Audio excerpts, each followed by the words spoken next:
ये देना कुछ नहीं चाहती, ये तो इसको अटका के रखना चाहती है। आप ये देख लेना, इन्हीं के कुछ लोग पहले सुप्रीम कोर्ट चले जाएंगे। जैसे उदाहरण के तौर पर गौर करो, 69,000 शिक्षक भर्ती में सरकार ने 20,000 पदों पर घोटाला किया।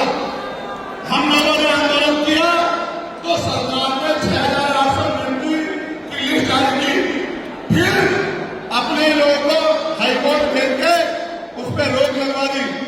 फिर हाईकोर्ट में फिर हमारे लोग लड़े तो उन्होंने कहा दोबारा लिस्ट जारी करो, इनको अधिकार मिलना चाहिए। तो वोट लेने के लिए हमारे लोगों के सामने कहा कि भाई मिलना चाहिए, समर्थन करते हैं, लेकिन अपने लोगों को सुप्रीम कोर्ट भेज दिया और सुप्रीम कोर्ट में इनके बैठे जजों ने फिर से उस पर रोक लगा दी। इसलिए हमें की नीयत के साथ होता है। मुझे डर ये भी है, अगर ये अधिकार स्टेट गवर्नमेंट को दे दिए गए तो ये कॉन्स्टिट्यूशन का तो बहुत बड़ा वोलेशन होगा ही, 340 का, 341 का, लेकिन 80 का। लेकिन सबसे बड़ा खतरा ये है कि कल जो सरकार सत्ता में आएगी वो किसी भी अन्य जाति के लोगों को शेड्यूल कास्ट में उनको शामिल करके आपके पूरे अधिकार को छीन कर सकती है। अगर ये पावर स्टेट को मिल गई, हमें सरकार की मंशा पर सिर्फ है। हमने ये भी मांग की, आपको याद होगा, यूपी के साथी हमारे जानते हैं, हमने 2 साल पहले, पौने 2 साल पहले मांग की थी कि जो 52% ओबीसी है उनको 27% रिजर्वेशन सुप्रीम कोर्ट के लोगों ने दिया। आबादी से आधा सुप्रीम कोर्ट ने मंडल कमीशन की रिपोर्ट के बाद ना चाहते हुए सरकार ने कर दिया, तो सुप्रीम कोर्ट ने अपने तरीके से रोक लगा के 27% दिया।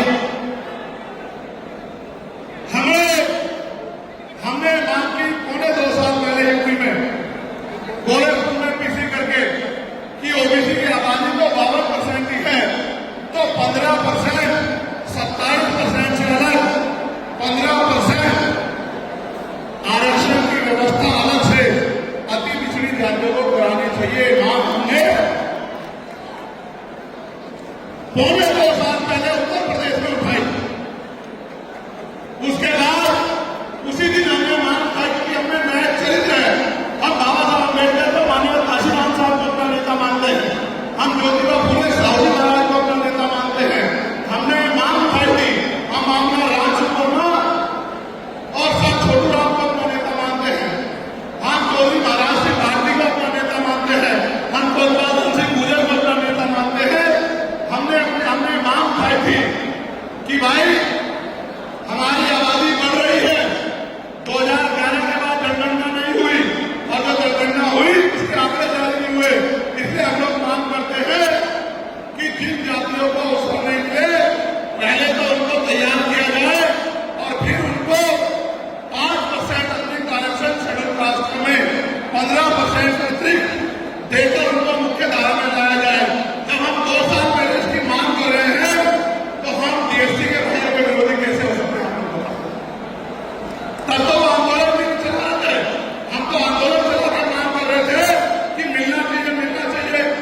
लेकिन मैं आज भी कहता हूं, हमारी ये मांग है कि अब समय आ गया देश में कि आरक्षण की सीमा बढ़ाई जानी चाहिए, आरक्षण की कैप खत्म की जानी चाहिए और 100% रिजर्वेशन इस देश में लागू होना चाहिए।